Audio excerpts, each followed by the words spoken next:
Avant qu'on passe au gros match qui était Boston-Cleveland, peut-être dire aussi un mot, vu qu'on parle des débuts. Tu as vu aussi les débuts de Davis, qui malheureusement s'est blessé en cours de match contre les Rockets, mais qui est en train de faire un début de carrière chez les Mavericks, très intéressant.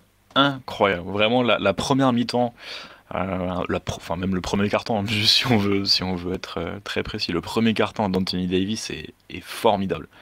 Il est fou. Alors, élément de contexte, les Rockets sont pas en forme, Fred VanVleet est absent depuis 4 matchs, enfin c'était le 4e match d'absence de Fred VanVleet. Les Rockets étaient à 5 défaites de suite avant le match, donc 6 défaites de suite désormais. Les Rockets pas trop dans le coup. Et les débuts d'Anthony Davis en poste 4, ça y est, il l'a eu. Parce que lui, on sait qu'il aime plutôt jouer au poste 4. Il commence avec Daniel Gafford. Et je trouve la première action du match, elle est assez symbolique de ce que les Mavericks cherchent d'Anthony Davis. Alors certes, c'est du scoring, certes, c'est de la défense, mais mine de rien, si ils le prennent et qu'ils vont pas chercher un autre créateur après la perte de Luka Doncic, c'est qu'ils attendent d'Anthony Davis la version Lakers 2025 là, 2024-2025, c'est-à-dire un mec qui crée aussi beaucoup balle en main. L'action elle est simple, c'est un Anthony Davis qui vient poser un écran hors ballon sortant, un pin down pour Klay Thompson. Les Rockets switch sur cette action, donc Amen Thompson se retrouve sur Thompson. Amen Thompson se retrouve sur Klay Thompson et on a Jalen Green sur AD. On va servir AD au poste bas à gauche. Alperen Sengun vient faire la prise à 2 parce que là il y a gros mismatch avec Jalen Green sur AD. Et on a Anthony Davis qui voit la prise à 2 arriver et qui fait une super passe de alley-oop pour Daniel Gafford qui du coup était laissé seul. Et justement, je pense que c'est ce que voulaient voir les Mavericks, c'était à la fois le scoring, mais notamment le passing, parce que forcément, si tu veux faire jouer Anthony Davis au poste 4, tu vas avoir besoin de lui en termes de relations intérieure-intérieure, sur du short roll, et sur pouvoir servir Gafford aussi, quoi. Alors juste pour dire, c'est Dillon Brooks qui a switché, qui est plus sur Davis et qui est en haut. Je dis ça parce que c'est Amen Thompson qui est censé faire la rotation en deuxième rideau. Ah oui, d'accord. Qui ne la fait pas. Ouais. Donc, mais tu sais, c'est les questions de match-up aux Rockets où grosso modo on met Sengun. Sengun est sur le poste 5, mais c'est Dillon Brooks qui est en gros qui est un petit mais qui se charge des gros. Donc bref. Non, mais je dis ça parce que la beauté de ce système aussi, c'est que dans le corner, tu as Kyrie Irving. Et en fait, c'est pour ça que Amen Thompson arrive en retard et qu'il réagit une seconde trop tard et qu'il se fait dunker sur la tête plutôt que contrer. C'est que le mec est collé à Kyrie dans le corner. Mais parce que Kyrie est un excellent team shooter aussi. Donc, tu vois, c'est comment est-ce qu'on organise le terrain parfaitement. Après, FD, c'est bon, si je peux me permettre. Hein, je peux me permettre ou pas? Moi, je vais me permettre. Vas-y, permets-toi. C'est exactement le type d'action qu'on voyait avec Luka Doncic. Ah bah bien sûr, j'ai pas dit le contraire. Non, mais je dis pas pour toi. Je précise parce que je suis désolé, mais le côté de, on a un post-up, il y a un mec qui défend Luka Doncic en post-up. Tu veux dire comme ça, d'accord, oui. Il y a l'aide qui vient, ligne de fond dans la raquette, de quelqu'un qui vient dézoner, qui vient aider pour se mettre un peu dans le dos, ou alors même pour faire une prise à 2. Et donc ça laisse un 2 contre 1 ailleurs, c'est-à-dire un shooter dans le corner, un mec dans le dunker spot et plus qu'un seul défenseur pour gérer les deux. Ça, allez voir, j'en ai des tonnes et des tonnes de clips comme ça, notamment contre le Jazz, à l'époque des playoffs. C'était sa spécialité. Moi, j'ai des images à l'époque où il le faisait encore avec Dwight Powell, quoi. À l'époque où Dwight Powell jouait, quoi. Mais non, voilà, petite remarque fun au passage, parce que oui, tu peux utiliser Davis comme ça au poste bas, et oui, le côté, la prise de vient et l'attaquant qui plonge dans le dos de la prise à 2 au panier, ça on le voyait aussi sous Luka Doncic, donc voilà, c'est juste marrant. Mais c'est un peu l'idée, hein, plus généralement, et blague à part, de responsabiliser, je pense, de plus en plus Davis sur ce genre de création un peu directe, parce qu'il faut bien compenser quelque part, quoi. Oui, c'est clair, c'était pour ça que j'en parlais, c'était pour la compensation du manque de création évident, hein, du fait du départ de Luka Doncic. Forcément, Anthony Davis, offensivement, on en a parlé, et puis même de manière générale, il a été super agressif sur la création de son tir. Il a exploité son avantage de taille sur Amen Thompson, puisque c'était plutôt Amen Thompson qui défendait sur Anthony Davis après sur le reste du premier quart-temps. C'est l'intérêt des line-up à 2 bigs de Dallas, hein, c'est que du coup t'as Alperen Sengun sur Gafford, forcément t'as Amen Thompson qui est plus petit, donc t'as Davis qui a joué au poste bas, puis des fadeaway, et voilà. Et puis à un moment, point de bascule où là je me dis mais en fait les Mavs veulent vraiment qu'Anthony Davis soit leur deuxième porteur de balle, hors Kyrie. C'est qu'on vient faire, on fait un pick and roll à 2 bigs, du coup c'est Anthony Davis qui a la balle, c'est Daniel Gafford qui vient poser l'écran. Les Rockets switch sur l'écran. Sengun est un peu en retard, c'est du soft switch en fait, c'est pas du switch super agressif. Donc Sengun arrive tranquillement, et donc là, pull-up free d'Anthony Davis qui n'hésite pas, ça rentre dedans, et puis il finit le carton, je crois, à 12 points marqués, avec une super défense. Je vais parler de la défense tout de suite.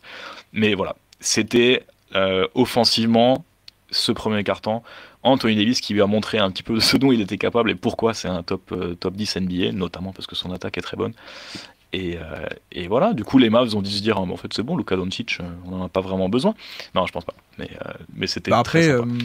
tu vois, je suis en train de voir les highlights, là, j'avais pas pu voir le match, moi, mais je regarde, franchement, je donnons du crédit aussi à JJ Redick, parce que je vois exactement les systèmes que Davis faisait à l'époque des Lakers. Enfin, à l'époque, il y a quelques temps déjà, enfin, il y a quelques jours à peine, je veux dire, pardon.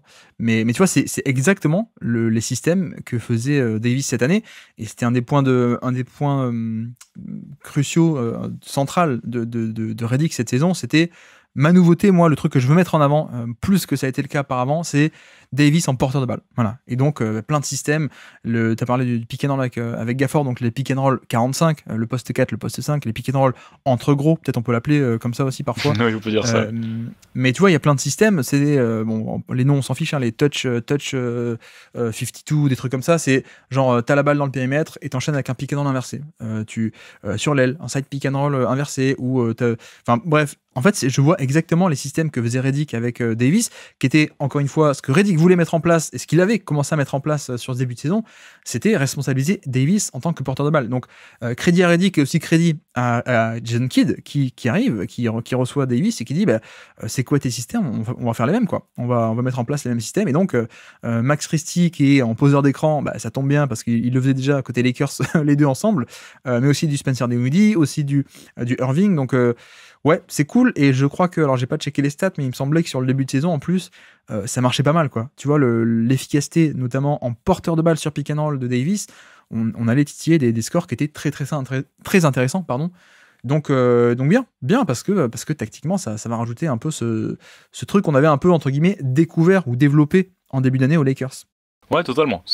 Après, bon, dommage qu'il se blesse, mais j'ai lu que c'était pas très très grave. C'était plus de la soreness que quelque chose de grave. Donc tant mieux. Mais effectivement, j'ai beaucoup aimé son utilisation, de manière générale depuis le début de la saison chez les Lakers. Et puis dans cette première mi-temps. Pour parler un peu du côté défensif, bon, très logiquement, on a mis AD sur Amen Thompson. Et Ouais. dans le sens où on respecte pas du tout le tir à 3 points d'Amen Thompson, qui pourtant met le premier tir du match. Il le met le premier qu'on lui laisse dans le corner. Donc on a eu un Anthony Davis dissuasif, mais vraiment, pour le coup, à des niveaux, alors peut-être pas Wemby-like, peut-être pas au niveau de Wembanyama, mais presque, dans le sens où du coup il était totalement libre de laisser Amen Thompson dans le corner. Et non, vraiment, la dissuasion qu'il a eue était vraiment folle. Les Rockets ont eu du mal à rentrer dans la raquette. Et mais dans le même sens, c'est un match-up parfait pour lui. Dans le sens où voilà, Houston et le manque de spacing, surtout avec Fred VanVleet, du coup, t'as moins la menace de pull-up à 3 points sur pick and roll que tu peux avoir normalement. Donc, ouais, c'est vraiment un match-up qui le met en valeur. Même sur les minutes, parce que forcément, il a pas que joué au poste 4 défensivement, il a aussi joué au poste 5, où il était du coup sur Sengun. Et le problème, c'est que les Rockets ont eu beaucoup de mal à créer sur ces minutes-là. Parce que AD, en défense de pick and roll, il était sur son edge un peu habituel, hein, donc c'était très bien.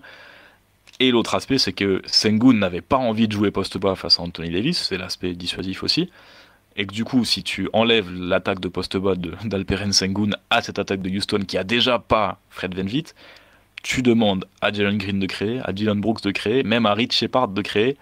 Et c'était une attaque assez moche des Rockets quand ils ont joué un peu traditionnellement. Ils ont changé après en deuxième mi-temps, mais je sais pas si tu veux réagir là-dessus avant.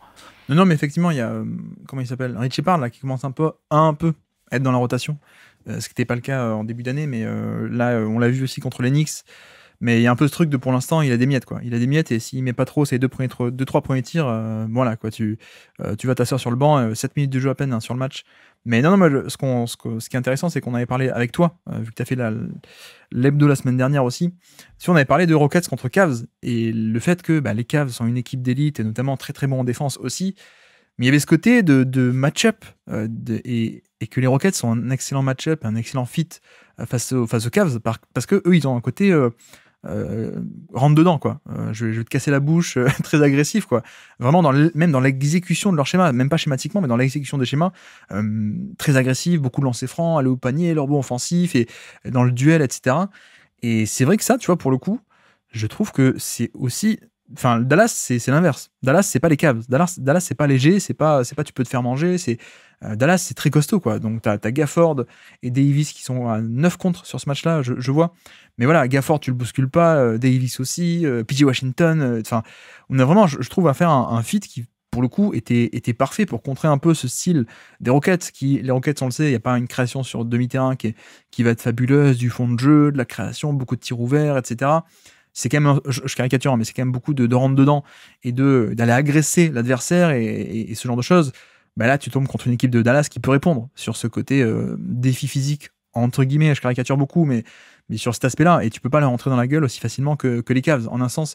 Et tu vois, je regardais un peu les stats, alors beaucoup de rebonds offensifs, ça, sur ce match-là, les Rockets, donc un peu comme ils font d'habitude, mais beaucoup moins de lancers francs, et surtout une efficacité famélique au panier. À peine 45% de réussite au panier, bah voilà, tu te fais punir, quoi. Quand t'as une équipe qui peut se permettre le luxe de mettre Anthony Davis en safety sur un non-shooter et qui peut rôder autour de panier, plus aussi un Gafford qui est monstrueux quand il fait pas trop de fautes en termes de protection de panier, plus PJ Washington, etc.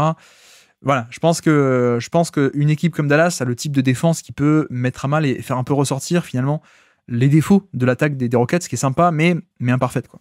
Ouais, bah justement, tu parlais de rentrer dedans et de jouer physique. Est-ce que ça te choque si je te dis qu'ils ont joué tout le début du troisième quart-temps avec Alperen Sengun et Steven Adams ensemble sur le terrain? Du coup, ça me choque pas.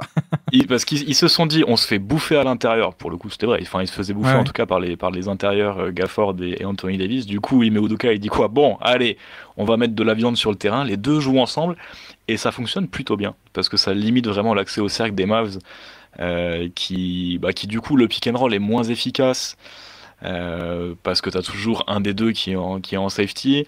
Et justement, là où j'ai moins aimé l'attaque des Mavs sur la deuxième mi-temps, c'est que autant sur la première mi-temps, j'ai beaucoup aimé l'utilisation de Klay Thompson. Mais Klay Thompson, tu sais, un peu à l'ancienne, un peu ce qu'on voit dans les highlights de Reggie Miller ou de Ray Allen, tu sais, juste tu prends des floppies en fait. Ouais. Tu prends juste un écran sortant ou parfois un stagger. Et en fait, ils l'ont utilisé comme ça au premier quart-temps, notamment pour cibler le manque de mobilité de Sengun. Et ils l'ont un peu moins fait en deuxième mi-temps, où là c'était plus du jeu direct avec Irving ou même avec Davis, où on jouait plutôt du 1 contre 1.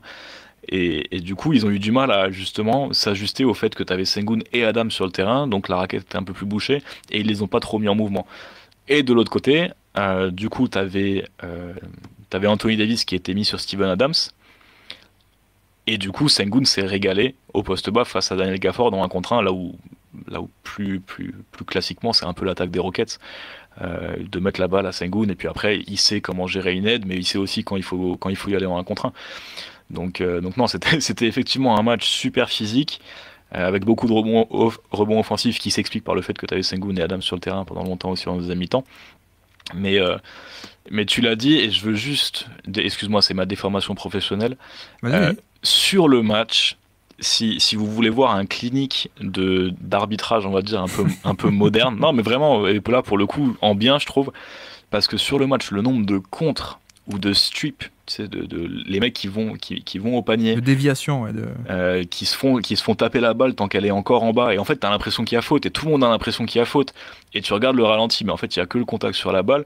Je trouve, tu vois, dans la NBA moderne, les arbitres ils laissent vachement plus jouer là-dessus, où effectivement le mec il y va fort avec la main, mais il touche un peu la balle, donc on laisse jouer. Là où je sais pas, je pense qu'il y a encore 5-10 ans, on aurait pris plein de fautes sur ces actions-là, et c'est aussi le bénéfice du replay et le fait que les coachs peuvent challenger ces actions, mais voilà, j'ai trouvé ça top parce que du coup ça a permis aux équipes d'être agressives, et c'était un match effectivement super intense. Un match qui s'est joué dans la boue avec la fréquence de 3 points, 26% pour les Rockets, 24% pour Dallas. C'est-à-dire que c'était en termes de fréquence, parmi tous les matchs NBA de cette saison, 3e centile et 1er centile. Donc les perfs de Houston et Dallas, mieux que 3% de tous les matchs cette saison et mieux que 1%, donc bref, tout en bas de l'échelle pour le coup. Mais voilà pour les débuts de Davis, on va suivre la blessure et l'évolution. Et ouais, les Rockets, tu vois, les Rockets notamment, vu que je parlais 3 points d'ailleurs, le retour de Jabari Smith peut-être va faire du bien aussi. Parce qu'on parle de Van Vliet qui prend ses pull-ups, qui prend ce dynamisme. Mais Jabari Smith, en gros, c'est un Tari Eason un peu moins maboule en défense, mais quand même très très bon. Mais qui shoot, quoi. Donc je pense qu'il n'y a pas tant que ça de marge d'erreur en fait, hein, pour des Rockets sur demi-terrain. Donc avoir ou ne pas avoir un poste 4 qui shoot et qui un peu écarter le terrain, c'est peut-être crucial, quoi, au final, on s'en rend compte. Mais voilà, toujours fascinant ces Rockets.